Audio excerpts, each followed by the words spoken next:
Can you hear me? Yeah, good morning. We can hear you. Okay, good morning, everyone. Welcome to today's session and today's webinar, Fundamentals of ISO 9001 Quality Management System, Quality Management Standard. Okay, my name is Smith. I'm here with some of my colleagues. We will later get to know them. But I will just do a brief introduction about our organization. So we are from Certfort. Certfort is an independent best practice process assurance organization. Basically, we help businesses solve complex challenges, help them implement best international standard, international practice and guidelines and frameworks. Our motto is get it right with the best way, the first attempt every time. So we basically help organizations implement standards, framework, guidelines that will help them get it right the best way they can do it, and always the first time, every time. So some of our core services is that we have certification services. We help organizations implement ISO certification, ISO standards, and other frameworks. We offer IT security assessment. We're into also verification services, process assurance, testing and inspection, research and development, training and content delivery. What we are offering today is part of our training and content delivery. We provide training in various international framework and standards like the ISO standards. So when you leverage or work with our organization, we basically help organizations improve IT efficiency, help justify IT budgets, help organizations adhere to contractual obligations, align with all information asset and business objectives, help them remain competitive in the market. We ensure that organizations comply with all legal and regulatory environment framework within a particular environment, also manage their IT risk. Some of the standards and framework we implement for organizations in ISO standards, there are over a lot of ISO standards. We help organizations implement ISO standards. We help them do what we call VAPT, verification and assessment and penetration test, vulnerability assessment and penetration test, and then also the PCI DSS for payment companies. So for today, the objective of this webinar, the fundamentals of ISO 9001 Quality Management System, is how organizations can benefit from implementing ISO 9001 Quality Management System standards within the organization. So I know that we have individuals here who are representing the organizations or who just want to understand how the framework, how it works. It also benefits you understanding it. You can help organizations in turn implement and such standard and framework. So in this webinar, there will be a general overview and understanding of ISO 9001, updated in 2015, and this is the latest version, and it will help how it can help organizations harness the possibility to enable the organization to remain competitive by improving several areas, including process and product improvement, operational efficiency, and risk management. You will get to know all of this and how you as an individual can help your organization implement or improve in this area. Okay, so we'll talk about the facilitator for today, who will take us through the webinar. His name is Mr. Dapo Ogundeji. You can see he has over 20 years experience in various management positions, implementing various framework, ISO and other framework. He's previously been the CIO for Lagos Business School. He's been the CTO for Digital Jewels. He's at some point worked with Etisalat. He was head of user support and service desk at Etisalat Nigeria. He was the IT manager, the head of IT for Olaniwo Ajayi, a reputable law firm.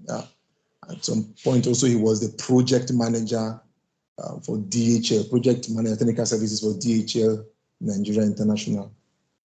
He was also at some point the deputy head network system for PPC Systems Integrator Limited. And at some point also, he was hardware and network engineer for Chips, Bits and Bytes Limited.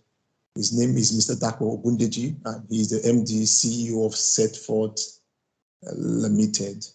So I have the pleasure of welcoming Mr. Dapo Ogundeji. Mr. Dapo.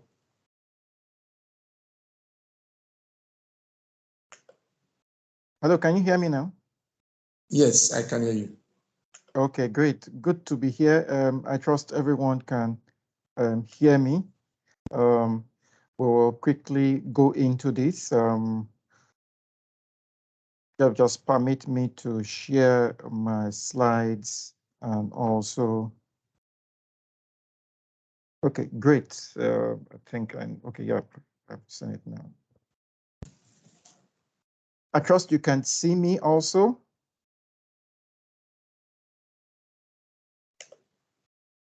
Are you able to see me? Yes, I'm not seeing you yet. No. I can see you. Okay. Great. I can see you. Okay, great. Glad to be here once again. Another opportunity to be able to interact with us and ensure that we can gain the benefits. For us in Certfort, we are not shy in sharing the information to people, in providing the required knowledge that the people desire. And we believe with that, we are able to make the necessary impacts. So can you see my slides now, please? Yes, I can see your slide. Great. So fundamentals. So idea is fundamentals. Of course, we are also going to do a little bit of some deep dive into it. This provides an overview of what we're going to try to touch. My colleague Smith has done the welcome and introduction, and we'll go into a bit of a history of it. The history allows us to know that this particular standard that we are discussing has actually come a long way. It is not a new kid on the block, as I would say. We talk about the benefits, which is one of the reasons why we're here, to see that, oh, we might know some things about it, but do we know those benefits? Then we will now talk about a little bit of some technicalities when we're talking about the concept principles.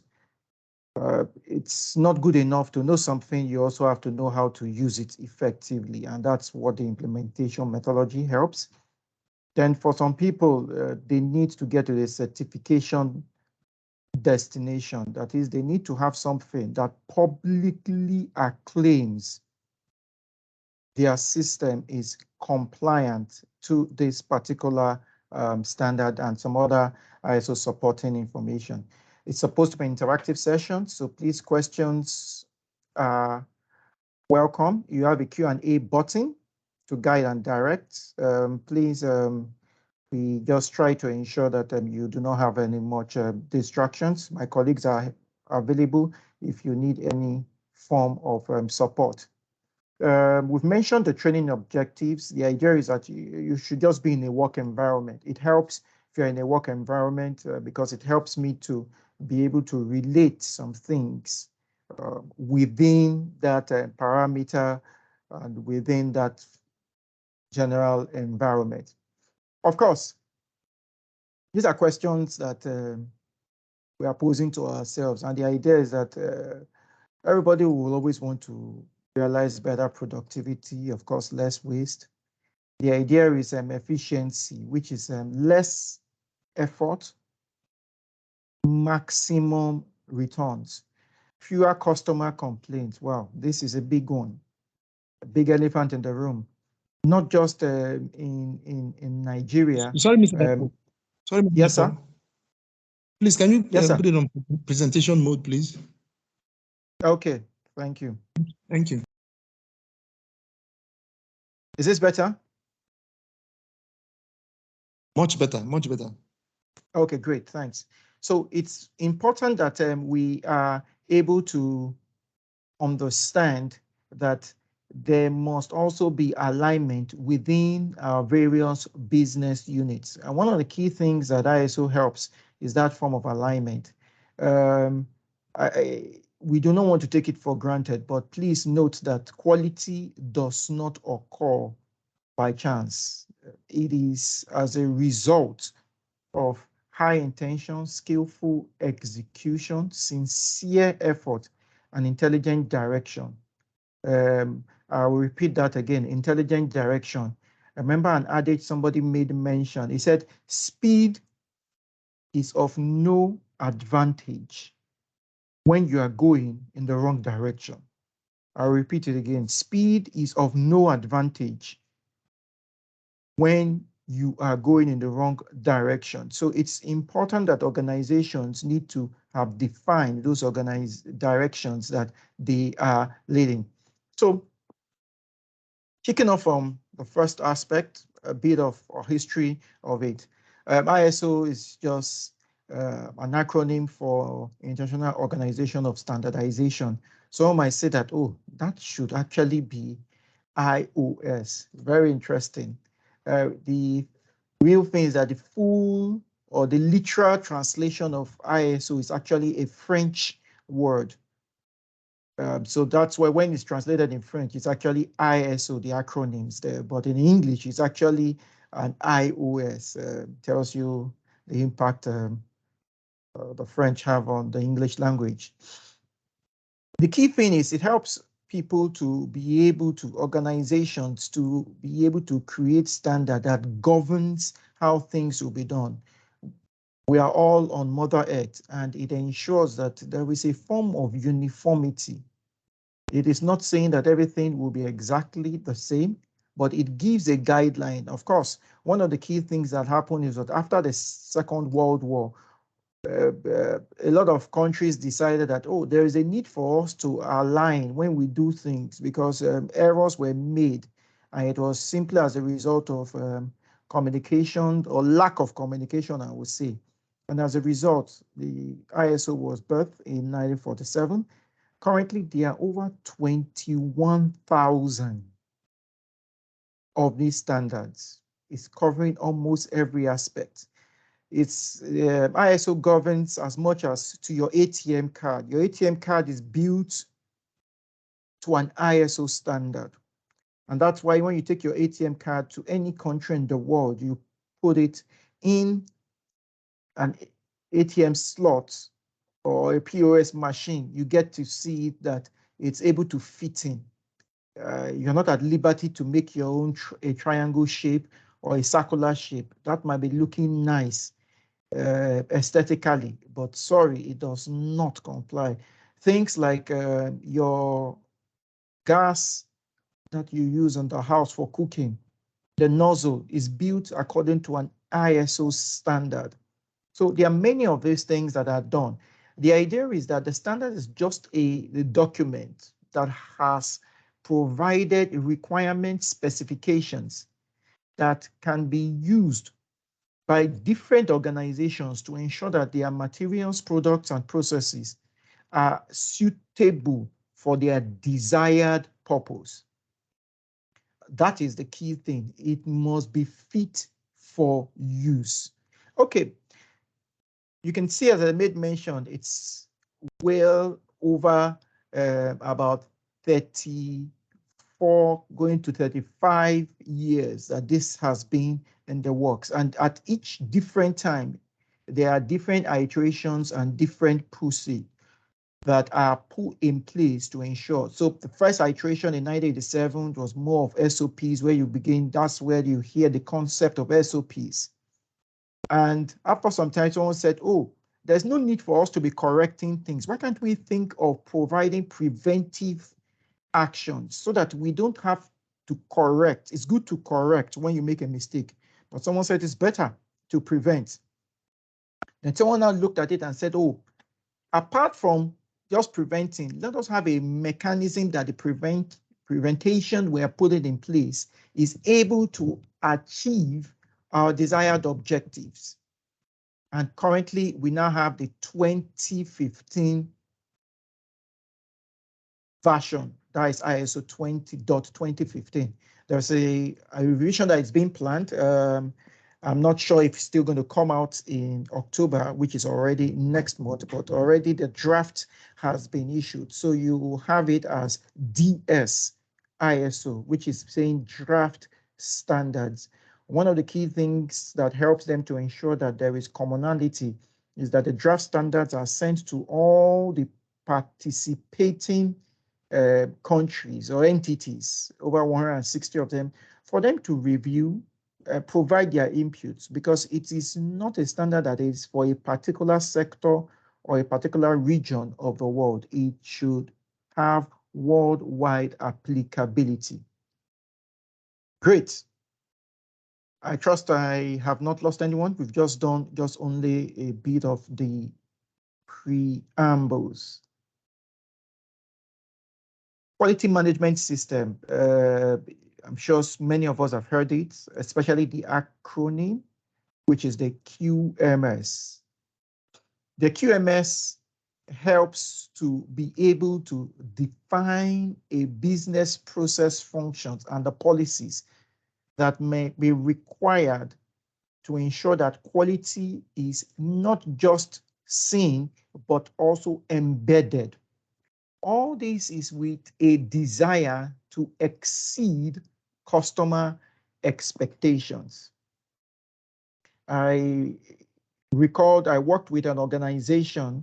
That organization was one of the first organization or technology organization in Nigeria to be ISO 9001 certified. I happen to also be the governance and also oversight of another organization where we implemented ISO 9001:2015, which is currently the latest or the valid version.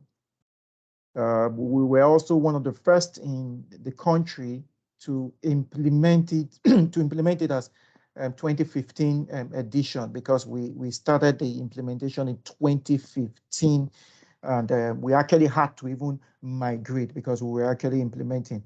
So it's key that we know that these iterations have helped to improve the system. The other QMS practices or frameworks, I'm sure people have heard of Six Sigma, which looks at the 9.9999, 99.9, trying to ensure that how statistical outputs can be used in improving the process. There is the Lean, which is looking at eliminating the waste, especially in the manufacturing. So you see a lot of manufacturing. Then, of course, there's the popular TQM, which many organizations get to use. Of course, there are other acronyms on it, the guidelines of it. Okay, great. We're moving on, and I trust I have not lost anyone so far. We've taken on still a general insight into those ISO domains. Okay, the benefits. I'm sure a few people will already know some of those benefits. The benefits are many and they are diverse as there are many industries. So these benefits, of course, when we are looking at the benefits, we can say that the benefits could be in various mediums, in various formats. And as a result of that, it helps to ensure that we are able to improve, drive growth. You want to give your business a competitive edge. One of the statistics, I was trying to pull out some of the statistics. Interesting enough, the people that, the regions where the ISOs were birthed from, we're talking about the United Kingdom, the European environment, and of course the Americas, North America in specific. But interesting enough, the countries that seem to have the highest amount of organizations, businesses, entities that have achieved ISO 9001 certifications have been the Asian environment. So we're talking about India, we're talking about China, Hong Kong,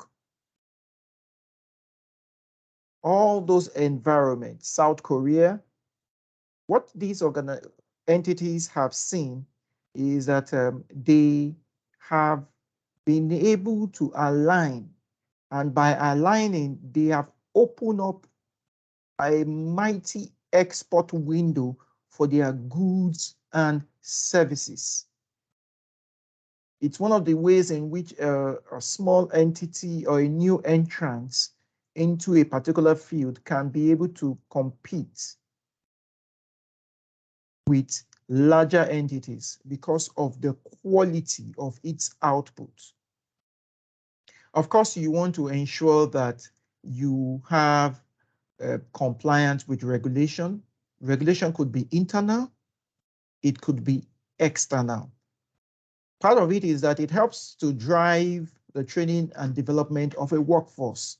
And that's why within an entity, it can have a lot of drive and benefits.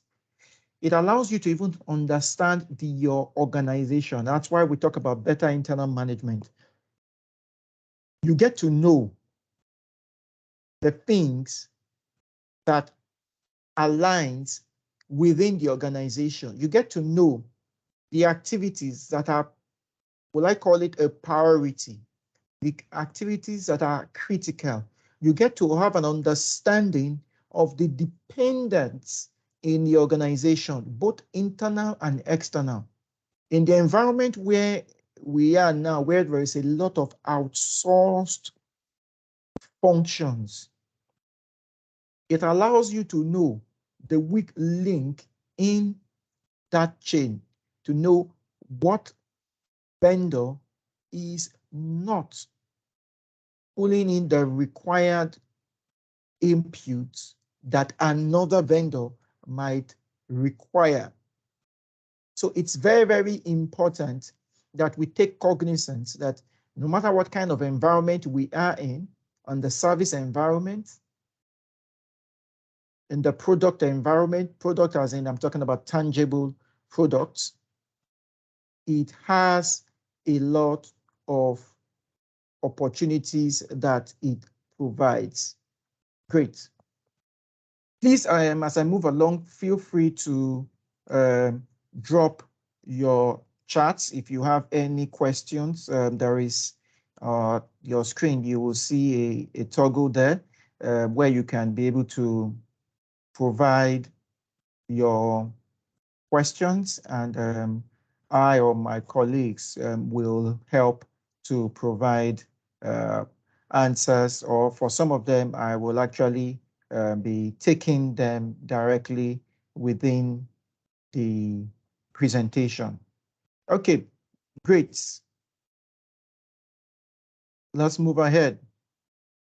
So we've seen these benefits, and the question somebody will immediately throw out is, why are you not implementing it? Why are we not implementing it? So maybe after this, some of us will be able to take that bold step within our organizations. We'll be able to discuss with our management, discuss with key stakeholders to let them know that this has far-reaching benefits, especially when you consider that the world is a global village. So concepts and principles. Let's look into a little bit of the technicality. I trust I'm not going too fast. It has 8 quality principles, management principles, and those principles speaks to different things. Customer focus. We all have heard the adage, I guess, that customer is king. This is part of where it also came from, saying that you need to have a customer focus, that it is important that whatever you are trying to do, trying to achieve, you have a bit of focus on the customer, because they are the final recipients of those products or services your organization is bringing out and churning out. Leadership, everything, we all know the adage, everything rises and falls on leaders. So the ISO standards are often called, especially the ones that are for certifications. Yes, I'll make mention, it's not actually all the 21,600, over 21,600 standards that really can be certified. It's just a pack of them that can be certified, maybe about, let's say, a little about 600, below 600 of them that can be certifiable. And one of the key things, it says that these are management standard. And the reason why it calls them management standard is that it expects the management within the organization to take primary accountability for it. I tell people, you can outsource responsibilities, but you sure cannot outsource accountability. You need to take ownership. And that's what one of these things speaks to. Engaging people. Yep. The organization is not a set of tools and buildings. They are entities, human beings, as my friend will call it, Homo sapiens, within that organization, within that entity, and you need to engage them. It is process-based. That is, it follows a process approach in doing things.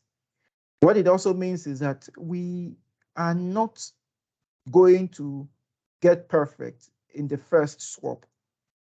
You could have iterations, multiple iterations, while trying to move or to achieve this continual improvement. And that's what it looks at. That is, whatever you get to, trust me, it is never the best, because you can always improve on it. You can always increase. You can always take away. Efficiency can always be improved upon. It's evidence-based. So what it means is that it's more an objective-based activity, not subjective. It's not dependent on the feelings and the nuances of a particular person. It looks at relationship management, and this is becoming more important as a result of the world we live in, which I made mention, it's a global village, and a lot of outsourcing that is being done.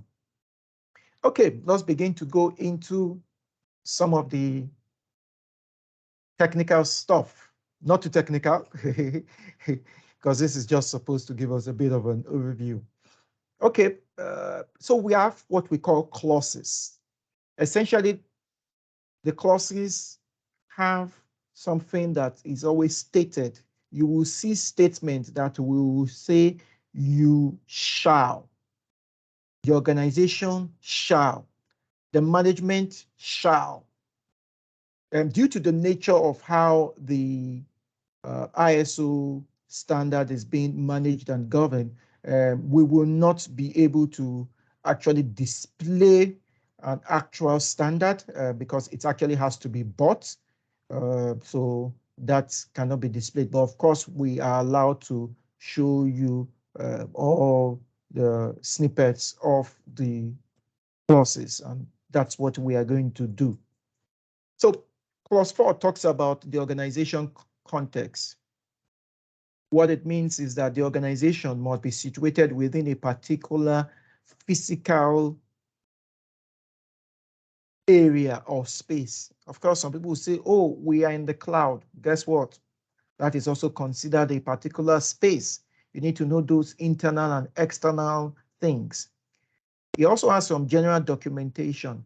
One of the key changes when you're looking at this particular version of ISO 9001 2015 edition is that it is more process-based. The former one was heavy on procedures, and some people kind of complained that, wow, the amount of documents they generate could be pretty humongous, that there could be an overload. I would say it's really more of the implementation approach rather than the standard itself. The standard will not specify that you should have documents of 200 pages or you should have up to 58 procedures and 80 policies. No, no. The standard is not prescriptive. But one of the key things I will very much align with is that there are documentation requirements.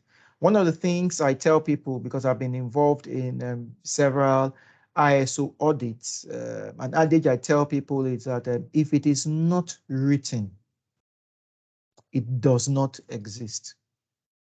I'll take that again. If it is not written, it does not exist. You cannot tell me this is what you do and this is how you do it. And I'm trying to find out a documentation that captures the essential things of what you've mentioned, and it is not there. Is the system working? Yes, I might say the system is working as long as you are physically there or you are available. Guess what? Something happens to that particular personnel, that particular staff, and everything comes crumbling like a pack. Why? Because it was in someone's head, not on any paper for anybody. So no matter who you hire, you are not able to. Management and leadership responsibility, clause 5. There was a whole clause dedicated towards leadership.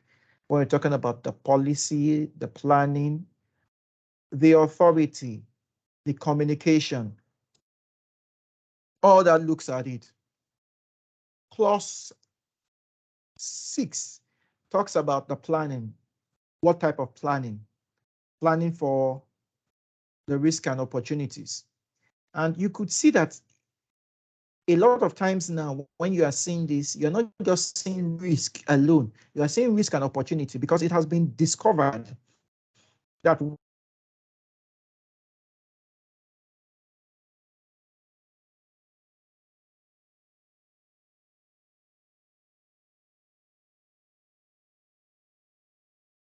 an opportunity for that entity.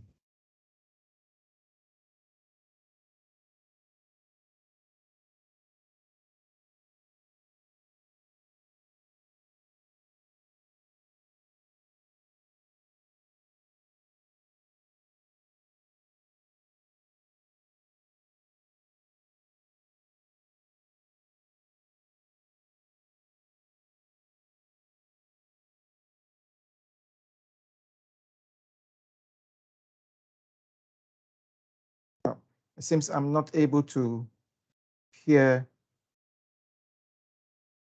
Can you hear me? Yes, I can hear you. Okay, sorry. I wasn't, I had a brief, like 5 seconds where I wasn't sure I was getting any form of feedback. Like, Okay, great. Like 30 seconds, we Yep. don't hear you. Okay. Sorry about that. I think I had a little bit of a glitch in my power setup. Okay, great. Let me move on ahead. I'm still on this particular slide. So we're talking about clause 6. As a result of that, we've moved on to clause 7, which talks about support and resources. And it's important that we know that there are various resources that are required, and those resources need to be provided. Resources within the work environment, within the infrastructure, within the people. Clause 8 talks about the operation. That is, you have these plans from clause 6. You have the resources from clause 7. How do you put it into use?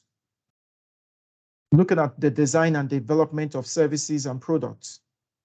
Now, once you have kept it into use, part of what it also looks at is how you monitor. And that is performance evaluation. The measurements, the analysis. He also talks about the internal audit and the management review. It's key that we know that this is a very critical aspect of the ISO, and that's why it's called the system. Because it has this performance evaluation, the system on itself should be able to detect, on itself, that is with the input of the people working on the system, to be able to detect what we will call abnormalities. Abnormalities are more defined in clause 10 when we talk about non-conformities and then corrective actions. But one of the key things I tell people is that if it cannot be measured, it cannot easily be managed. So parameters, when you are doing things within the organizations, you need to ask yourself those questions. Can you easily measure it? Can you easily ensure that you are bringing about improvement within that particular process or the service or product that you are giving out to the public? Okay, at this stage, we'll have a short pause, a little update. Smith, I think you can take on with the updates on the activities that we are also doing. Thank you. Okay, thank you, Smith, Mr. can you hear me? Dapo. Okay. Yes, I can hear you. Thank you, Mr. Dapo. Okay, so I will just, can you see my screen? Can you see my screen? Not yet. Not yet. Not yet. Okay. Can you see it now? Yes, I can see. Yes, sir. Okay. Yes, so just to give a brief, we have upcoming ISO certification training for individuals that also organization can also decide to send their members of staff for this training. So we have a training coming up 19th to 23rd of September 2022 for ISO 9001 Quality Management System Lead Auditor Training. This training includes the training itself, is a 5-day training. The training itself, course materials, exams, certification exams. So it's all inclusive. So that's what this covers. And because you will be part of this webinar, you will have a discount of about 10%. We will talk about that later at the end of the session. But we have a training for Quality Management System Lead Auditor, meaning that you'll be qualified, ISO certified and qualified to audit the quality management system in your organization or in any organization. You will be certified and qualified to do that. We also have for environmental management system. So you have ISO 14,001. It's environmental management system. So you also, it's a training, it's coming up on August 10th to 14th. It's for a lead auditor. It's certified to audit environmental management system within an organization. We also have for ISO 22301.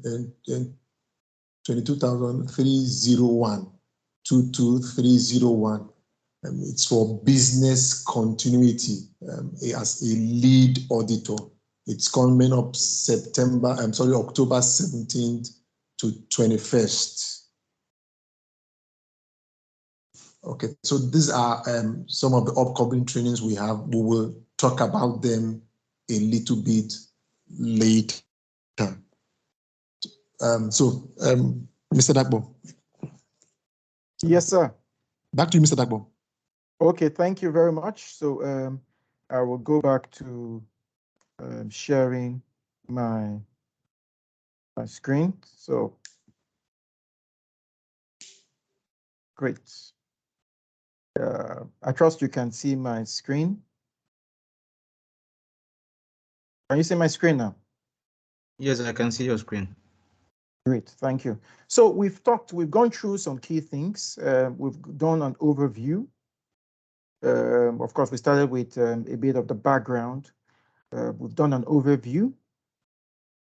Then we've also talked about the concepts and the principles, and that's where we made mention of, to be specific, 7 clauses from clause 4, which is context of the organization, to clause 10, which talks about continual improvement.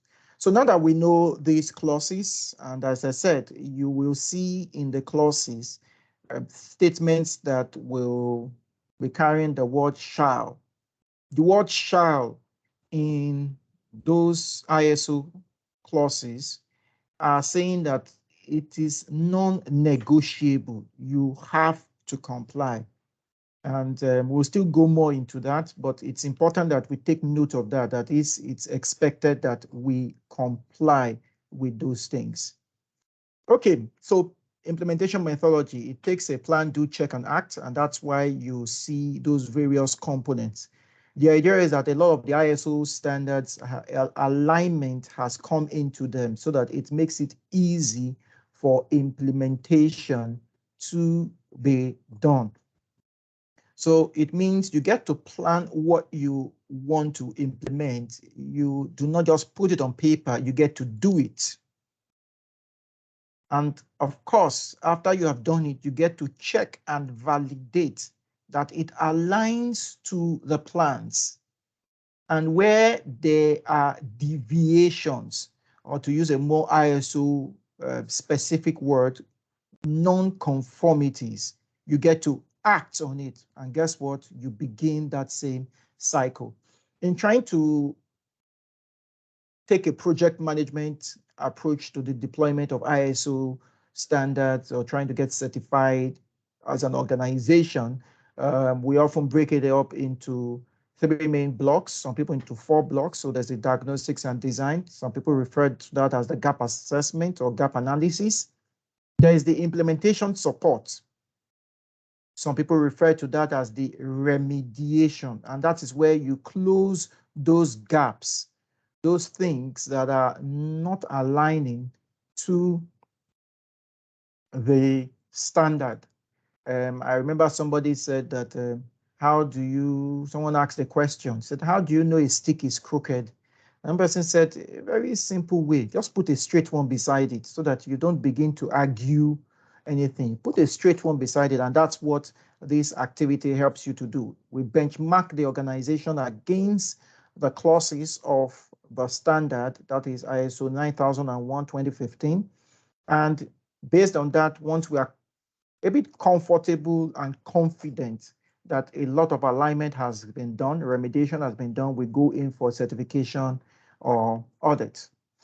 Okay, implementation steps. And this is what I've tried to run through. it's important that we know how these things, because you cannot jump the steps. You cannot go to close the gaps when you have not identified the gaps. The audit is often broken up into 2 steps or 2 stages. Stage 1, often called document review or desktop review. Stage 2, which is often called verification of the system. We'll still go more into that aspect.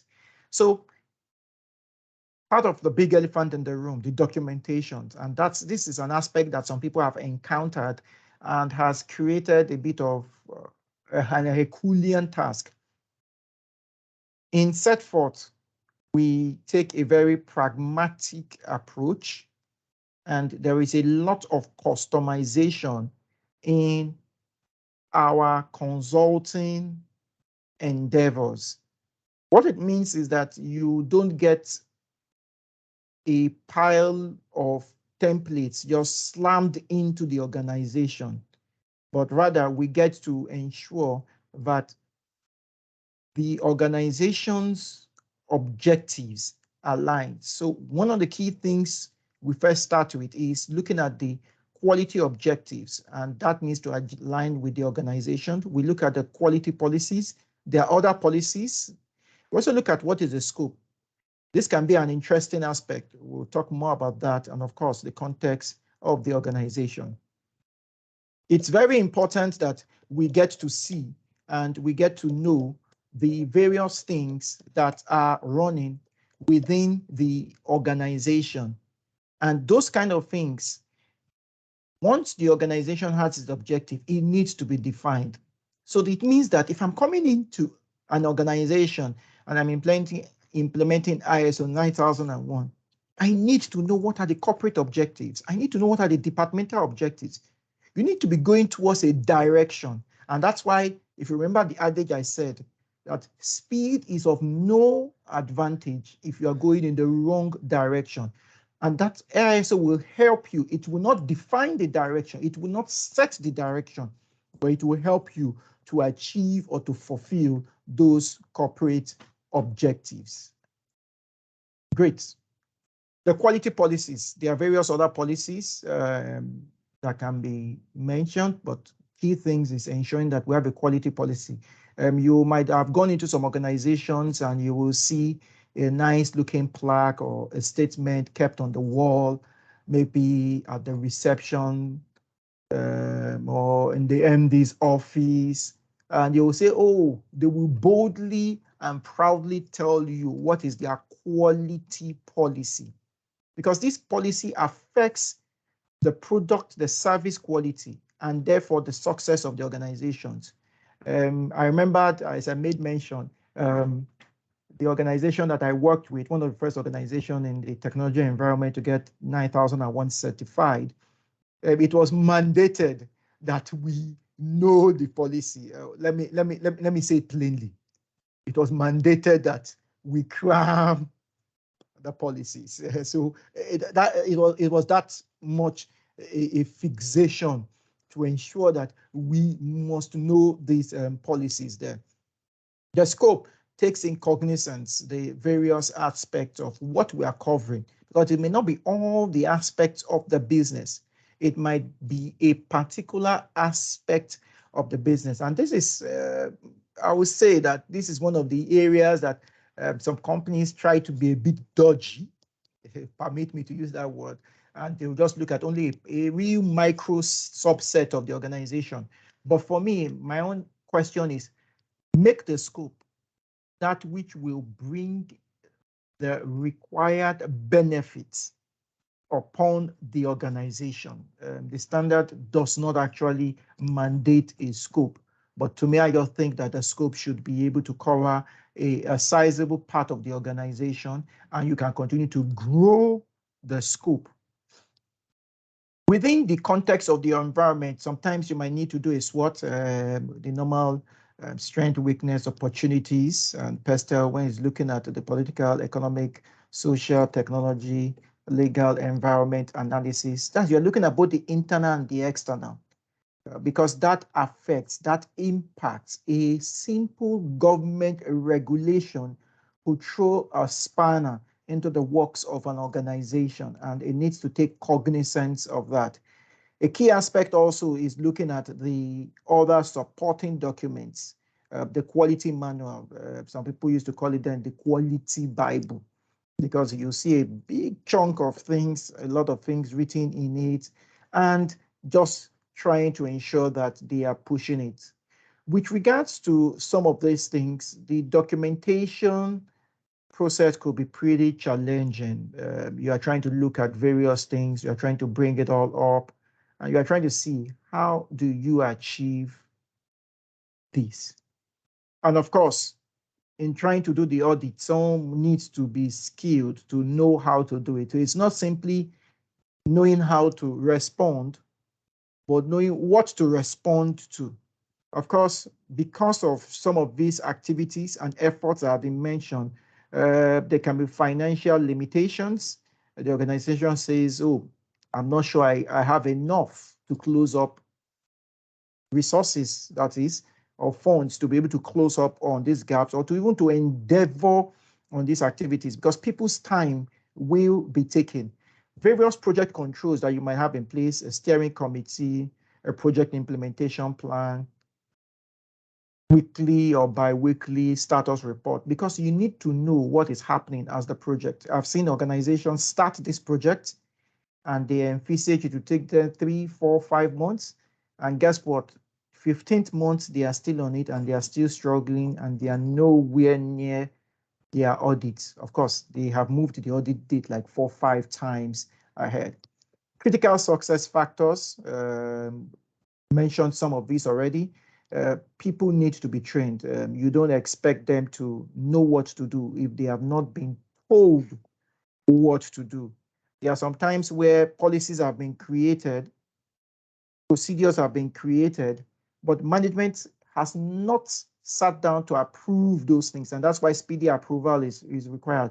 There are some organizations that will say that policies need to go up the way to the board level to get them approved. So, and board only meets maybe twice a year. So you can see that all those things can delay or elongate the process of getting to the certification. The certification, so you can see what we've done. We've started all the way from the concepts, the principles. We've looked at the implementations, and you don't want to go all the way down this line and you might say, oh, how do I get certified? These are activities that will happen within a short time, but can make or mar.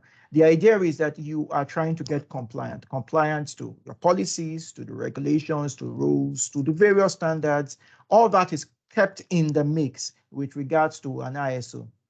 It looks at the processes, it breaks it down into the procedures, and it looks at the work instructions, each of them with increasing detail. So this needs to be done in organizations. Some of the things that people throw to me when my team and I are going to pitch with them is, oh, how long will it take for us? I said, wow. I said, it depends on the size of the organization. It depends on a lot of other preambles. As the organization is growing, we need to be able to define some of these things. Non-conformities. They don't sound nice because they might not be nice, but I always tell people they are just an opportunity for you to get better. So you can have what we call major or minor non-conformities as a result of an audit. What we try to stay really far from are the majors, because the majors can halt the audit process or a successful achievement of certification for the organization.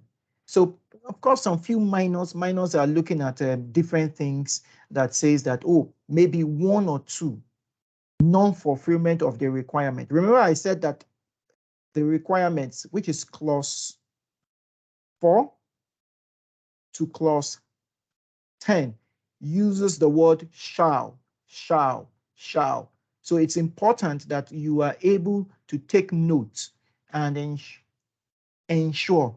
But often when you have minors, that's a question I get to hear that, oh, I just have minors. But when you have an accumulation of minor non-conformities, it shows that maybe there is a systematic breakdown. There are repeated failures, and therefore that could be highly concerning to the auditor, and the auditor might tell you that, oh, please, you need to. Things that you need to help to do to ensure that you are not falling into this is by ensuring that you are able to do your internal audit at least annually.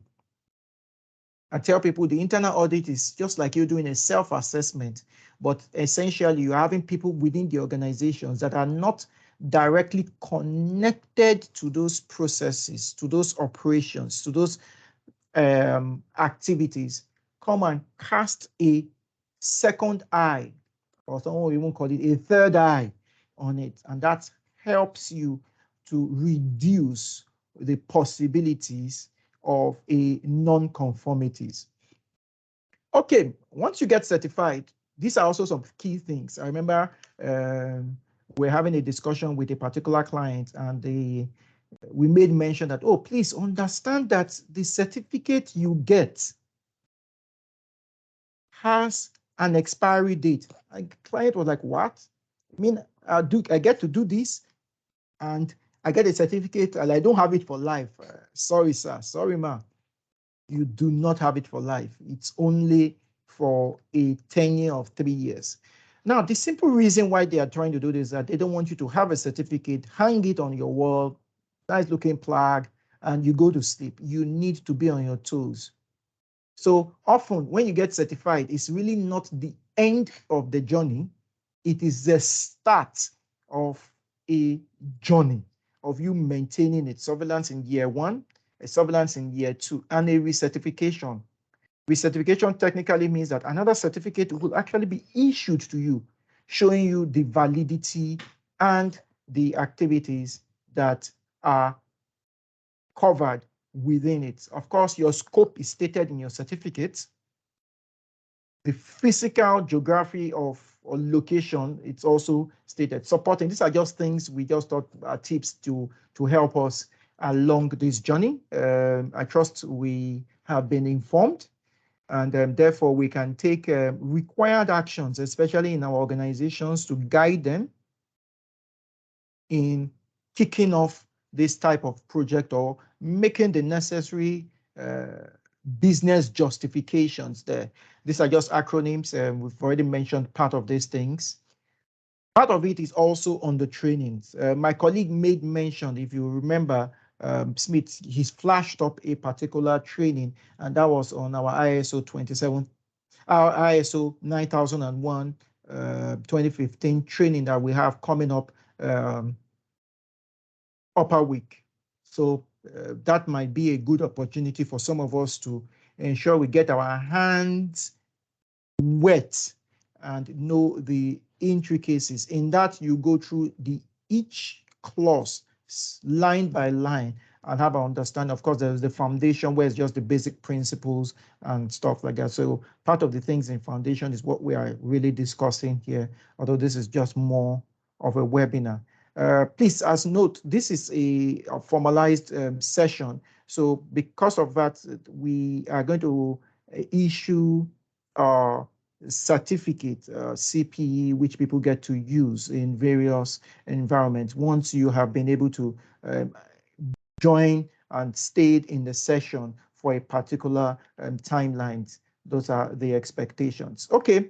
It's just a bit of citations with regards to where some of the contents came in from. We thank these bodies. Okay, so that ends this particular presentation. I will just spend about a minute or so further giving us 1 or 2 insights. My colleague has made mention it about Certfort, what we are into, and how we play. The idea is we're trying to look at solving those complex business challenges by leveraging on those best practices. Best practices is things that someone has done before and works, and we get to imbibe it and leverage on it. A man said something once. He said, I can see very far. And he said, that is simply because I have stood on the shoulders of giants. So let us allow you to stand on our shoulders so that you can see very far. You can get it right.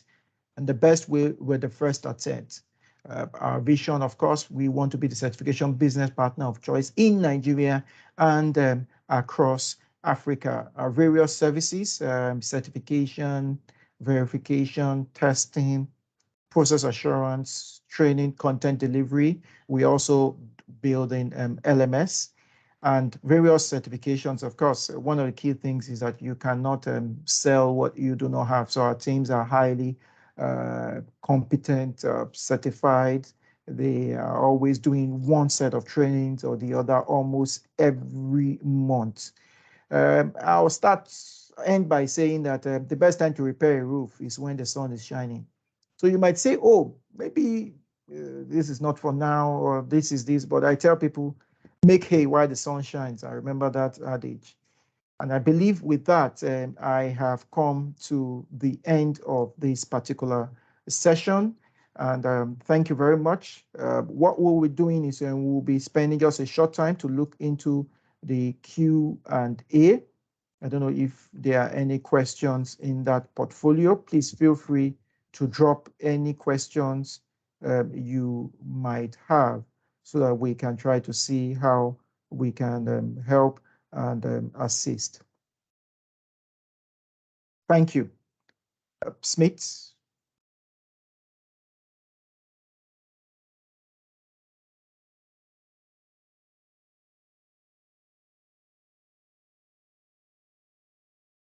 Can you hear me now?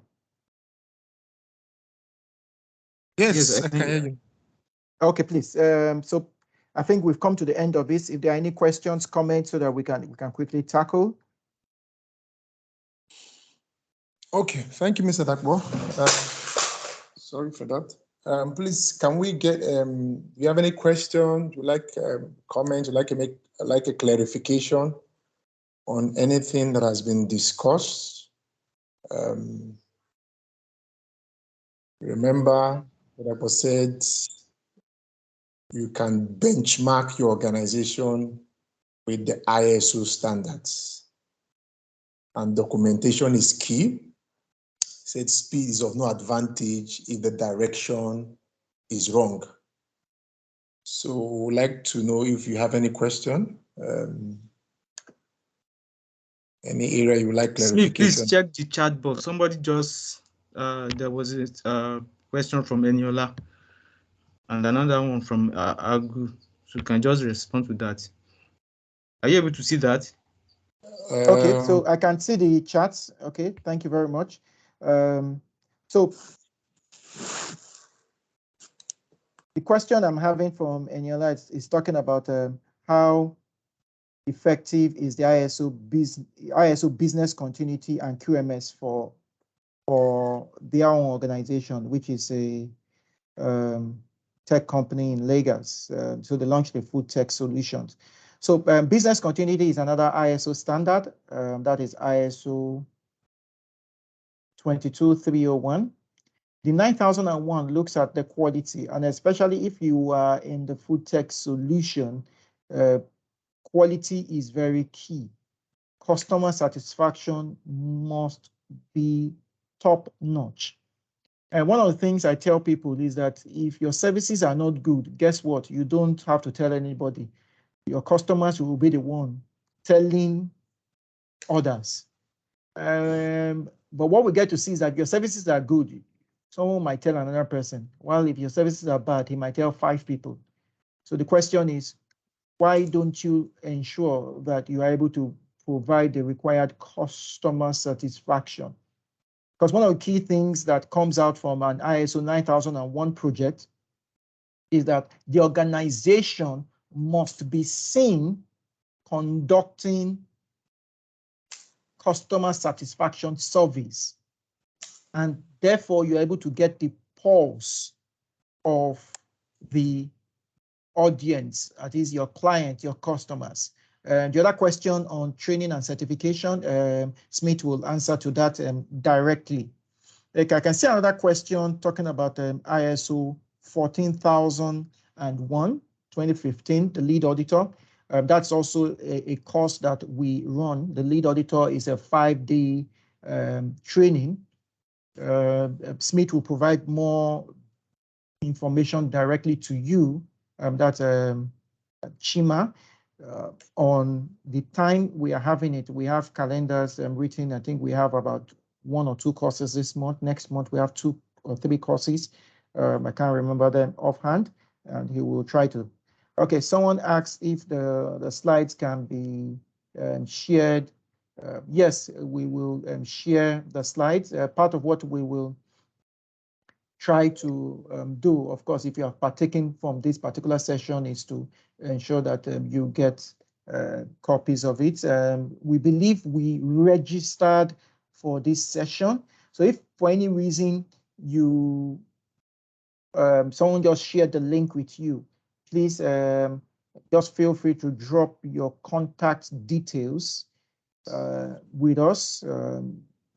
Smith will possibly share an email with us so that you can drop your details and we can, of course, get across to you.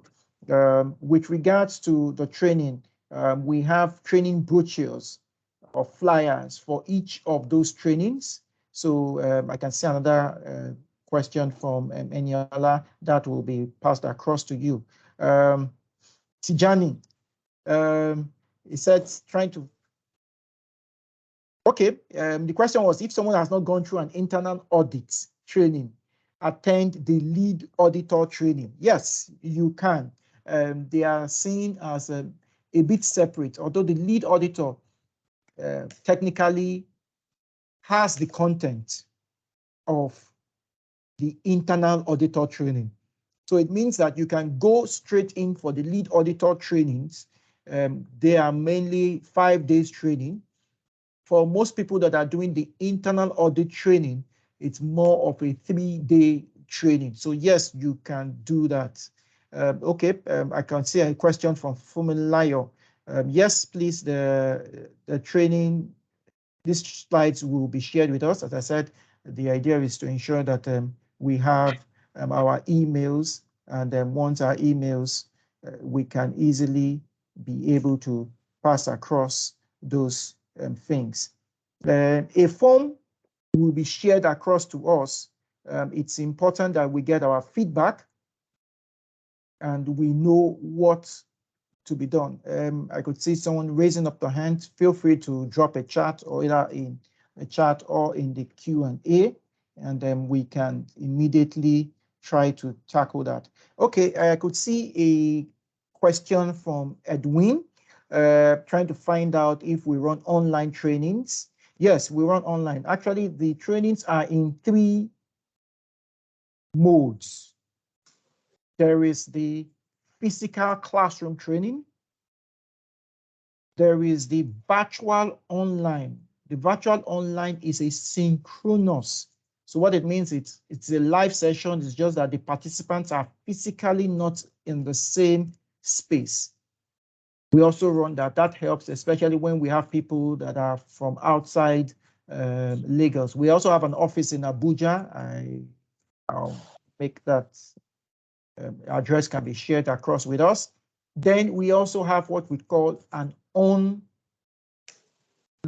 e-learning, or better still, just e-learning. That training you get to take at your pace.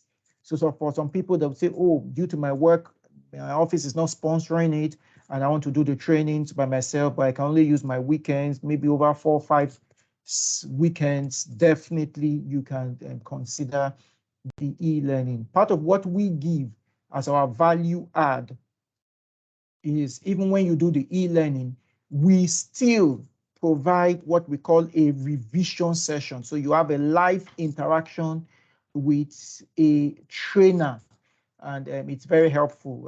One person, a client just did an ISO training about a week ago, and I happen to have supported the person doing the revision, and good news, and the person passed the exam about 2 days ago or so. Great. I don't know if there's any other questions, Smith. I can't see any other thing again. I think I've gone through the key things. Okay, so okay, please go on, Mr. Dapo. You want to say something? Go on. Yes, I'm done. Thank you very much.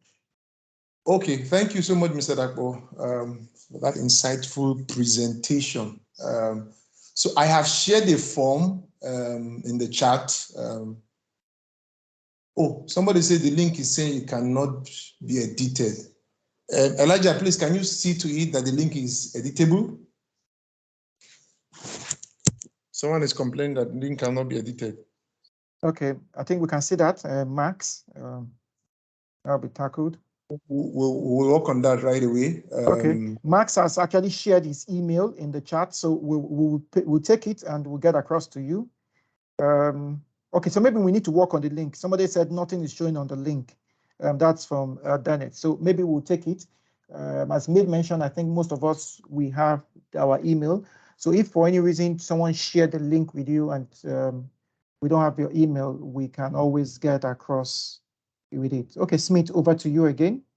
Okay, all right, thank you, Mr. Dapo. So like Mr. Dapo said, you can drop your email, phone number, name, and organization in the chat while we edit the link. Okay, it's been edited, so you now have access, so you can click the link and fill in the detail. Okay, so somebody asked, do you do 14,001?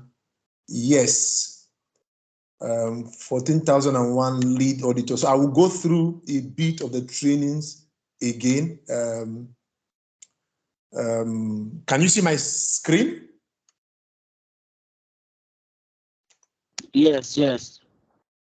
Okay, all right. So these are some of the upcoming training for the rest part of the year. We have in September, the 9,001, September 19th, 9,001 Quality Management Lead Auditor. Like it's been said, even if you have not done the internal auditor, you can go ahead and do the Quality Management Lead Auditor. We have the 14,001 Environmental Management Lead Auditor training also coming 10th October to 14th October. These trainings are usually a 5-day training. We also have for business continuity lead auditor, and your organization will benefit from this knowledge. We also have for 45,001 occupational health and safety, becoming a lead auditor to help implement the standard for your organization or for any other organization, occupational health and safety. In November, so we have in November, we have one webinar, one free webinar coming up. Maybe your line is breaking, please. I don't know if it's from my end. It's not breaking here. Oh, okay. I think I can hear him well. Yes. Okay. All right. So in November, we have ISO 31,000 risk management webinar. It's a free webinar like this one we just did. You will benefit from it. We will share the details when the time comes. We also have 9,001 quality management. So we have quality management lead implementer. The one we have for September is lead auditor. But in September, we have a lead implementer. That means a person who will help implement this ISO standard in quality management system in the organization. We also have in November 21st to 25th, ISO 27,001 for information security management lead auditor. So information security management lead auditor. Mr. Dapo mentioned that somebody just did a self-study and he did a review with the person, and the person was able to pass the exams for information security management just 2 days ago. So there are different options, either it's hybrid, physical, online, or self-study. So we have the lead auditor training 21st to 25th. Then November 28th to December 2nd, we have the 27001 Information Security Management Lead Implementer. This is for the implementer. Then December, the last one planned for the year is December 12th to 16th, ISO 31000 Risk Management Training. These trainings are available. For more information, please reach out to me. I will also reach out to you with more details about the training and all the respective costs. I will give the cost for ISO 9001 for September. It is 250,000 naira for the lead auditor. Training, 5-day training, materials, exams, and certification. And you will have the opportunity, in case you do not pass at first sitting, you have the opportunity to retake the exams within 12 months without additional cost. Please, I will repeat again. If you do not pass on at first sitting, you have the opportunity to retake the exams within 12 months, or let's say within 6 months, without additional cost. So you can retake the exam without additional cost. Okay, so these are the trainings available coming up September to December. We can also organize specialized training for your organization, whether it's for internal auditor. We can have specialized organized training for your suitable, customized for your organization. It could be amongst the ISO standards, it could be standard other than this one, or it could be any other framework your organization may need support, because we are here to provide support for organization. I don't know if anybody has any additional comment.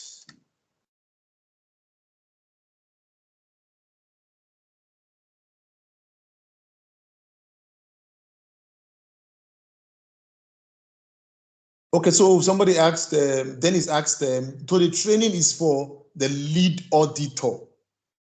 The lead auditor, that's Dennis. In response to Dennis, the training we're having in September is for ISO 9001 lead auditor. If you are interested in foundation, please reach out. I will reach out to Dennis for more details.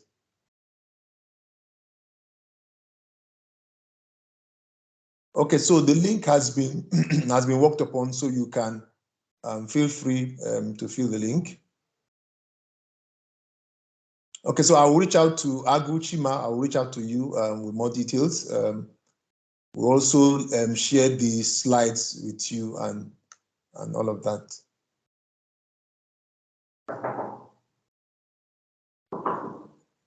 Okay. So I don't think there are no more. There's a question. Somebody is asking from ROE. On 45,000.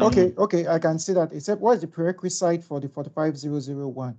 So there are two aspects. Maybe are you talking about the organization or for the persons? So if we are talking about the organization, there are various steps that are required, and it's pretty similar to the 9001 we made mention of. It also has the same sets of 7 clauses. Clause 4 to clause 10 you must comply to, and you see the statement: organization shall, management shall. So those are the expectations. For an individual to be certified to it, you undergo the training. We have 3 training formats I've made mention. You pass the exam, and therefore you now have a title of ISO 45001. You can append it to your name. That's it. So the participatory certificate, yes, we will send it across to you. It's a digital one. It will be sent to you. We have your details, Chima. Thank you. I think at this stage, Smith, we will be ending it. The idea is we've already achieved the minimum 50 minutes required to issue CPE certificates. So that's, we want to end it at this particular period. As made mentioned, we have your contact details. The next one, we'll be having another session webinar to be able to just educate you and ensure that the environment is better for it. Thank you, and have a great day and weekend. Okay, thank you. Thank you, everyone, for participating. We appreciate your time. Thank you, Mr. Dapo. Thank you, colleagues. We will keep in touch. Bye-bye. Thank you, Nancy. Please don't forget to drop your details around the form on the chat. All right, bye-bye. See you in November for the additional webinar, for the upcoming webinar in November. Yes. Bye.